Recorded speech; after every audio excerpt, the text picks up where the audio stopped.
പാകിസ്ഥാന്റെ കിർണ കുന്നുകളിലും നൂർഖാൻ എയർബേസിലും ഇന്ത്യ ബോംബിട്ടപ്പോൾ പാകിസ്ഥാനും യുഎസും ഒരുപോലെ ഞെട്ടിയതെന്തിനാണ് പാകിസ്ഥാൻ ഇന്ത്യക്ക് മുന്നിൽ മുട്ടുകുത്തിയത്? പാകിസ്ഥാൻ കുഗ്രാമത്തിലെ ഒരു കുന്ന് എന്ന് മാത്രം പാകിസ്ഥാൻ വിശേഷിപ്പിക്കാറുള്ള കിർണ കുന്നിൽ ബോംബ് വീണപ്പോൾ പാകിസ്ഥാന്റെ ഉള്ളു പിടഞ്ഞത് എന്തിന്?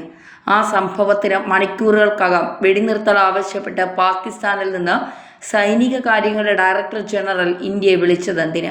എന്തിനാണ് US ഇടപെടൽ? പുറമേ നിന്ന് നോക്കിയാൽ ഒരു സാധാരണ വിജനമായ പ്രാന്തപ്രദേശത്തിലെ കുന്നാണെന്നേ ഇതിനെ തോന്നും. കിർണ കുന്ന് എന്നാണിത് അറിയപ്പെടുന്നത്.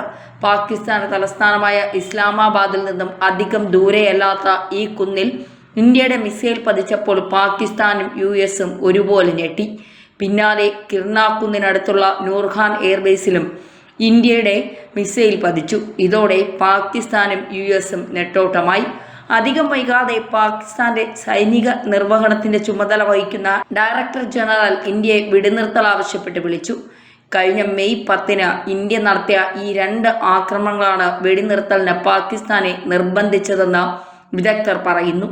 ഇവിടെയാണ് പാകിസ്ഥാന്റെ ആണവ ശേഖരം ഇരിക്കുന്നത്. അതായത് ഇന്ത്യയുടെ മിസൈൽ ലക്ഷ്യമിട്ടത് പാകിസ്ഥാന്റെ ആണവ ശേഖരത്തെയാണ്. വെറുതെ ഒരു മൊട്ടക്കുന്ന് എന്ന നിലയിലാണ് കിർണ കുന്ന് ഒറ്റ നോട്ടത്തിൽ തോന്നുക എങ്കിലും ഉപഗ്രഹ ചിത്രങ്ങളും സൈനിക വിശകലനങ്ങളും വിരൽ ചൂണ്ടുന്നത് മറ്റൊരു ദിശയിലേക്കാണ്. കിർണ കുന്നിൽ പാകിസ്ഥാന്റെ ആണവായുധം ശേഖരിക്കുവാനുള്ള കെട്ടിട സമുച്ചയങ്ങൾ ഉണ്ടെന്ന് പറയപ്പെടുന്നു. നിരവധി വാതിലുകളും അധിക കോൺക്രീറ്റുകളിട്ട ബലപ്പെടുത്തിയ ടണലുകളും ഈ കുന്നിനുള്ളിൽ ഉള്ളതായി ഉപഗ്രഹ ചിത്രങ്ങളിൽ കാണാം. ഈ കുന്നിന്റെ തന്ത്രപരമായ പ്രാധാന്യം പലപ്പോഴും എടുത്തു പറയപ്പെട്ടിട്ടുള്ളതാണ്. ഈ കുന്നിന്റെ ഒരു ഭാഗത്ത് ഇന്ത്യയുടെ തിരിച്ചടിയിൽ മിസൈൽ പതിച്ചിട്ടുണ്ട്.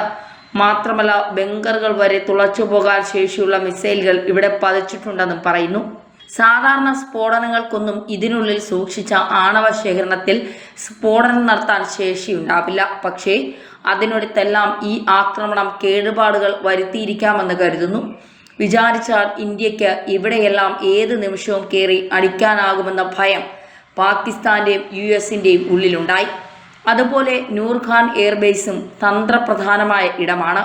ഇതും കിർണ കുന്നിനടുത്തുള്ള എയർബേസാണ്. ഇവിടെയും ഇന്ത്യയുടെ മിസൈൽ പതിച്ചിരുന്നു. പാകിസ്ഥാന്റെ തുടർച്ചയായ ഡ്രോൺ മിസൈൽ ആക്രമണങ്ങളാണ് ഇന്ത്യയെ പ്രത്യാക്രമണത്തിന് പ്രേരിപ്പിച്ചത്.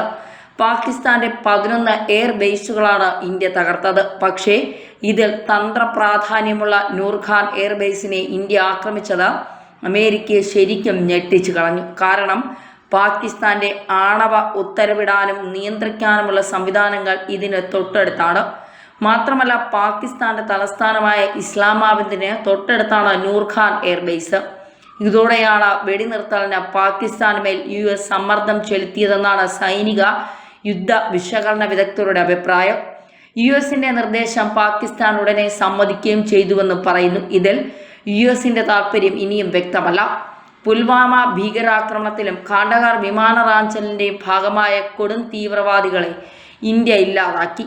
പാകിസ്ഥാനെതിരെ 3 സേനകളും സംയുക്തമായി നടത്തിയ ആക്രമണത്തിൽ 40 പാക് സൈനികരെ വധിച്ചു. ഓപ്പറേഷൻ സിന്ദൂറിൽ 100-ൽ പരം ഭീകരരെയും വധിച്ചു. ഓപ്പറേഷൻ സിന്ദൂറിൽ ലക്ഷ്യം വെച്ചത് തീവ്രവാദികളെ മാത്രമാണ്. 9 ഭീകര കേന്ദ്രങ്ങൾ ആക്രമിച്ചു. സേനകളെയും നിരപരാധികളായ വിനോദസഞ്ചാരികളെയും ആക്രമിച്ചപ്പോഴാണ് തിരിച്ചടി നൽകേണ്ടതുണ്ട് എന്ന തീരുമാനത്തിലേക്ക് സൈന്യമെത്തിയത്.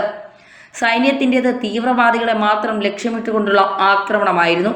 കണിശതയോടെ ഭീകരാക്രമണ കേന്ദ്രങ്ങളിലേക്ക് അതിർത്തി കടന്ന് ആക്രമിക്കാൻ തീരുമാനിച്ചു. അതിനായി അതിർത്തിക്കപ്പുറത്തെ ഭീകര കേന്ദ്രങ്ങളുടെ പട്ടിക തയ്യാറാക്കി പരിശോധിച്ചു. അതിൽ ചില ഭീകര കേന്ദ്രങ്ങൾ തിരിച്ചടിക്കുണ്ടാകും എന്നുറപ്പായതോടെ ആളൊഴിഞ്ഞു പോയതായി കണ്ടു. 9 ഭീകര കേന്ദ്രങ്ങളാണ് ഇന്ത്യ ഉന്നമിട്ട് ആക്രമിച്ചത്. പാക് അധീന കശ്മീരിലും പാകിസ്ഥാൻ പഞ്ചാബിലെയും ഭീകര കേന്ദ്രങ്ങളാണ് ആക്രമിച്ചത്. ഭഗൽപൂരിലെയും മുരിദ്കയിലെയും കൊടും ഭീകരരുടെ താവളങ്ങളടക്കം തകർത്തു. അജ്മൽ കസബിനെയും ഡേവിഡ് എറ്റ്ലിയെയും പരിശീലിപ്പിച്ച മുൽക്കയിലെ ലഷ്കർ ക്യാമ്പ് ആക്രമണം നടത്താൻ ഉന്നമിട്ടതിൽ പ്രധാനപ്പെട്ടതായിരുന്നുവെന്നും പ്രതിരോധ സേന വ്യക്തമാക്കിയിട്ടുണ്ട്. പാകിസ്ഥാനിലെ ഭീകരവാദികളുടെ താവളങ്ങൾ ലക്ഷ്യമിട്ട ഇന്ത്യ നടത്തിയ ഓപ്പറേഷൻ സിന്ദൂർ അവസാനിച്ചിട്ടില്ല എന്ന് വ്യോമസേന അധികൃതർ വ്യക്തമാക്കിയിട്ടുണ്ട്. ഓപ്പറേഷൻ കരുതലോടെ തുടരും. ഓപ്പറേഷൻ സിന്ദൂറിൽ ഇന്ത്യൻ വ്യോമസേന കരുതലോടെയും പ്രൊഫഷണലിസത്തോടെയും വിജയകരമായി നിർവഹിച്ചു. ഓപ്പറേഷനുകൾ ഇപ്പോഴും തുടരുന്നതിനാൽ വിശദമായ ഒരു വിശദീകരണം യഥാസമയം നടത്തും. സ്ഥിരീകരിക്കാത്ത വിവരങ്ങളുടെ ഊഹാപോഹങ്ങളിൽ നിന്ന് പ്രചരണങ്ങളിൽ നിന്നും വിട്ടുനിൽക്കണമെന്നും വ്യോമസേന പറയുന്നു. ഇന്ത്യയ്ക്കും പാകിസ്ഥാനും ഇടയിലെ വെടിനിർത്തൽ ധാരണ പാകിസ്ഥാൻ കഴിഞ്ഞ ദിവസം രാത്രി ലംഘിച്ചതിന് ശേഷമുള്ള സാഹചര്യം വിലയിരുത്താൻ പ്രധാനമന്ത്രി നരേന്ദ്രമോദി സേനാ മേധാവിമാരെ കണ്ടിരുന്നു. പാകിസ്ഥാൻ വീണ്ടും പ്രകോപനമുണ്ടാക്കിയാൽ ശക്തമായി തിരിച്ചടിക്കാനാണ് നിർദ്ദേശം. വെടിനിർത്തൽ പ്രഖ്യാപിച്ച് 2 മണിക്കൂറിനുള്ളിലാണ് പാകിസ്ഥാൻ ഇത് ലംഘിച്ചത്. ജമ്മു കശ്മീരിൽ നിയന്ത്രണ രേഖയിലും അന്താരാഷ്ട്ര അതിർത്തിയിലും പാകിസ്ഥാൻ ഷെല്ലിംഗ് നടത്തി. ജമ്മു കശ്മീരിന് പുറമെ പഞ്ചാബ്, രാജസ്ഥാൻ, ഗുജറാത്ത് എന്നീ സംസ്ഥാനങ്ങളിലെയും പല നഗരങ്ങളിലേക്കും പാകിസ്ഥാൻ ഡ്രോണുകൾ അയച്ചു. ശക്തമായി തിരിച്ചടിക്കാൻ സൈന്യത്തിന് നിർദ്ദേശം നൽകി. ആ സാഹചര്യത്തിൽ എന്തെങ്കിലും മാറ്റമുണ്ടായോ എന്ന് സർക്കാർ ഔദ്യോഗികമായി സ്ഥിരീകരിച്ചിട്ടില്ല. അമൃത്സർ അടക്കമുള്ള നഗരങ്ങളിൽ പുലർച്ചെ റെഡ് അലർട്ട് ഉണ്ടായിരുന്നു. തൽക്കാലം ജാഗ്രത തുടരും. ശക്തമായ തിരിച്ചടി നേരിട്ട സാഹചര്യത്തിലാണ് പാകിസ്ഥാൻ വെടിനിർത്തലിന് തയ്യാറായത്.